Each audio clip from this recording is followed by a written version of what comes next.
आदाब। मैं हूं अरताज सैयद। मैं ट्विटर की एक निशिस में नीचे बैठा हुआ लिसनर पे सुन रहा था उनकी गुफ्तगू। और एक बहुत अच्छी निशिस होती है उमैर की। और वो मुझे बुला रहे थे, ऊपर आ जाएं आप, बस ऊपर आ जाएं। भाई मैं मसरूफ होता हूँ, ऐसे ऊपर कहाँ चला जाऊँ।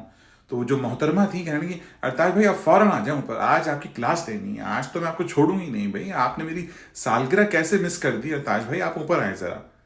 मैं अजीब परेशानी के चक्कर में था। तो कहने लगी, अच्छा अच्छा इसलिए नहीं आ रहे आप क्योंकि आप अपनी मोनालिसा के साथ बैठे हुए हैं। बस फिर क्या था, फिर मुझे ऊपर जाना पड़ा।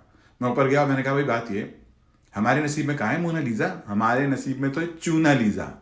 एक अरसे से हमारे साथ हैं वो, और चूना लगा रही हैं। कभी $300 का चूना, कभी $500 का चूना, और कभी कभी तो $1000 का चूना। और ये जो आप ऐसी की तैसी करने वाली ना मेरी, तो मुझे ये सहूलत घर पे ही दस्तियाब है। अब आप बताएं क्या करना है भाई, जल्दी से बोलिए। बस फिर क्या था, हंसे जा रही थी और वो भी हंस रहे थे। अजीब सा चक्कर है भाई। मोनालिसा, बताओ, चूना लीजा।